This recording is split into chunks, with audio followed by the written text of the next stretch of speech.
stats data, consumer inflation jumped to 35.4% in March, which is the highest annual rise in prices on record.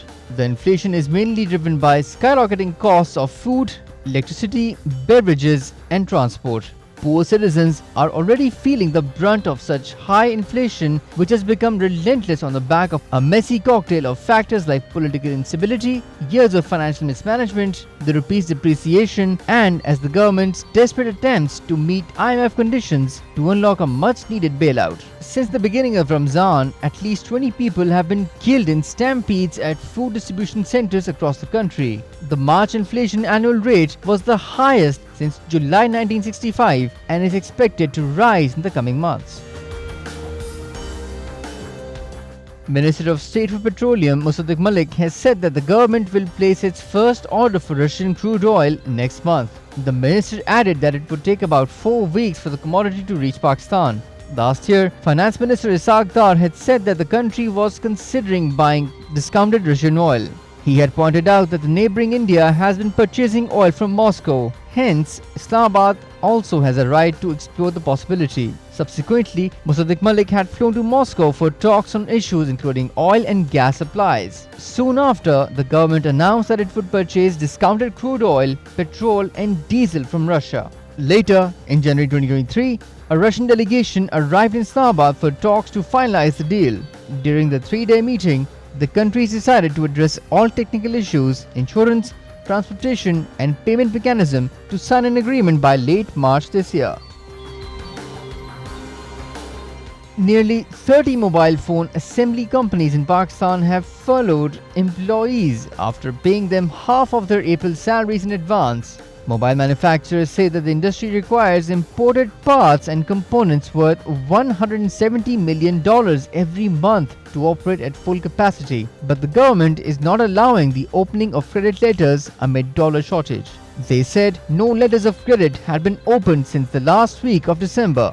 Pakistan has been producing over 2.5 million phones per month on average since April last year, catering to around 90% of the total demand, and only the high-end sets are imported. Mobile phone manufacturers say that once an industry faced widespread closure, it became extremely difficult to get started again because investor confidence got shattered. The mobile phone industry employs 20,000 young Pakistanis and creates another 20,000 jobs indirectly.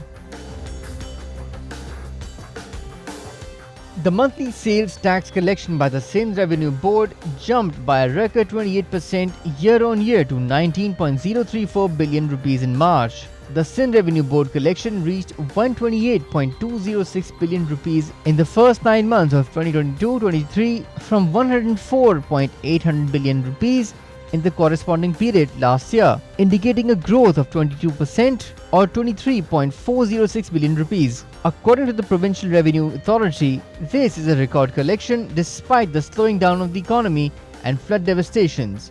The provincial government has assigned Sindh Revenue Board a collection target of 180 billion rupees for 2022-23.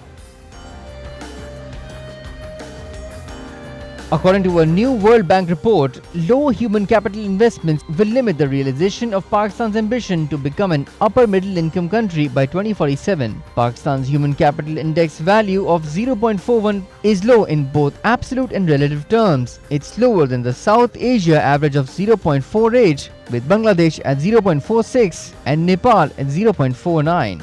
Human capital makes up 61% of Pakistan's wealth, yet its levels of human capital are among the world's lowest. Before the COVID-19 pandemic and the 2022 floods, an estimated 75% Pakistani children were in learning poverty, unable to read and understand a simple age-appropriate story by age 10. It suggested that if Pakistan can boost human capital investments and its human capital index value to the level of its peers, per capita could grow by 32%. The report observed that Pakistan can realize major economic growth and development by investing in its people and their human capital. But the reality is that Pakistan's human capital is low and has improved only marginally over the past 3 decades. Inequalities in human capital outcomes have persisted or widened over time between the rich and the poor, men and women, and rural and urban areas, and among the provinces. The stock market witnessed lackluster activity in the outgoing week, mainly because of uncertainty over the resumption of the loan program with the International Monetary Fund. According to RF Habib Limited, the IMF has sought confirmation on external financing from bilateral countries, including Saudi Arabia and the UAE, before unlocking the next loan tranche. The negative triggers led the rupee to depreciate 0.21% against the US dollar on a weekly basis to close at 283.79 rupees. Moreover, reserves held by the State Bank of Pakistan fell by $345 million on a weekly basis to settle at $4.2 billion. As a result, the benchmark index of the stock market closed at 40,001 points, up by 58 points or 0.15% from a week ago. According to AKD Securities, the market's focus in the coming week will be on the meeting of the Monetary Policy Committee of the State Bank of Pakistan, which is scheduled to meet on 4th April.